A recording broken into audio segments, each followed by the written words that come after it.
আসসালামু আলাইকুম। রুমিস কিচেনে আপনাদেরকে স্বাগতম। আশা করছি যে যেখানে আছেন ভালো আছেন, সুস্থ আছেন। পেঁয়াজ বেরেস্তা যেমন খাবারের টেস্ট বাড়িয়ে দেয়, তেমনি যে কোনো খাবার আকর্ষণীয় করে তুলতে পেঁয়াজ বেরেস্তার কোনো জুড়ি নেই। পেঁয়াজ বেরেস্তা খাবারকে অনেক সুস্বাদু করে তোলে। তাই সব রাঁধুনিরা যাতে পারফেক্টভাবে পেঁয়াজ বেরেস্তা তৈরি করতে পারেন এবং দীর্ঘদিন কিভাবে সংরক্ষণ করতে পারবেন তাও দেখিয়ে দিব এই ভিডিওটিতে। ভিডিওটি না টেনে শেষ পর্যন্ত দেখার অনুরোধ রইল। এখানে পেঁয়াজ বেরেস্তার জন্য তেল নিয়ে নিয়েছি 2 লিটার, আর পেঁয়াজ দিব আমি 1.5 কেজি পেঁয়াজ। ছোট ছোট পেঁয়াজ আমি কুচি করে নিয়েছি, দেশি পেঁয়াজ।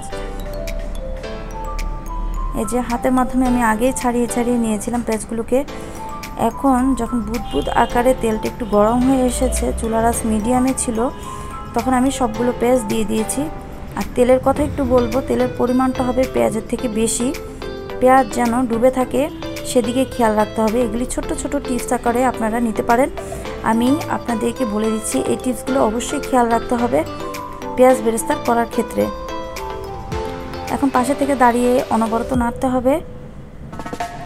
চুলার আঁচ কিন্তু প্রথম থেকে শেষ পর্যন্ত মিডিয়ামে আছে।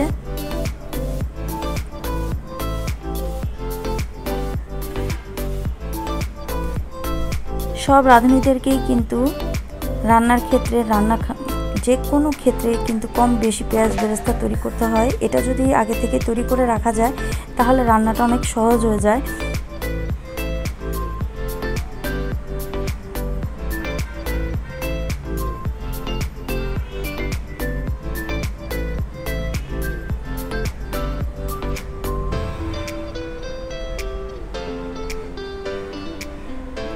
অলরেডি কিন্তু পেঁয়াজটা স্বচ্ছ হয়ে এসেছে। পেঁয়াজের কালারটা কিন্তু চেঞ্জ হতে শুরু করেছে।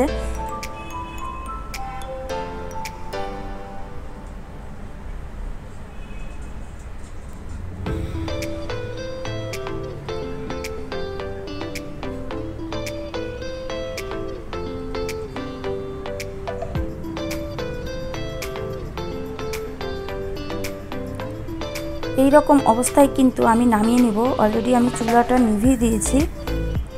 এই যে যদি মনে করেন আরেকটু ব্রাউন কালার বা গোল্ডেন কালার করবেন, সেক্ষেত্রে কিন্তু আপনার ঠান্ডা হতে হতে পুরাটাই পুড়ে যাবে বেরেস্তাটা।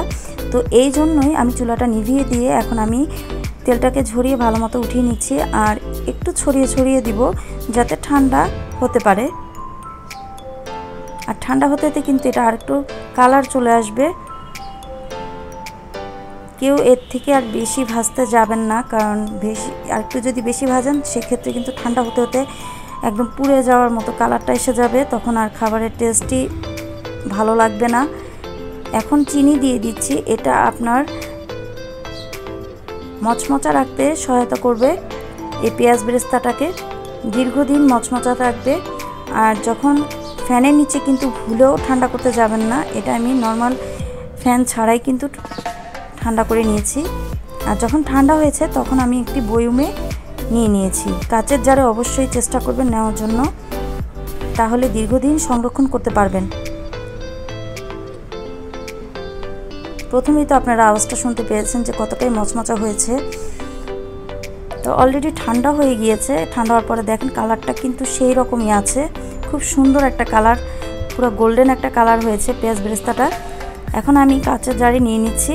আর এটা ফ্রিজে আমি রেখে দিব 2 থেকে 3 মাস। এটা কি কাজে ইউজ করছি সেটাও আপনারা দেখতে পাচ্ছেন। কাচ্চির জন্য আমি এখানে পেঁয়াজ বেরেস্তাগুলো নিয়ে নিয়েছি। তো ভিডিওটি ভালো লাগলে অবশ্যই লাইক দিবেন, কমেন্ট করতে ভুলবেন না, চ্যানেলটিকে সাবস্ক্রাইব করতে ভুলবেন না। আজকের মতো বিদায় নিচ্ছি। আল্লাহ হাফেজ।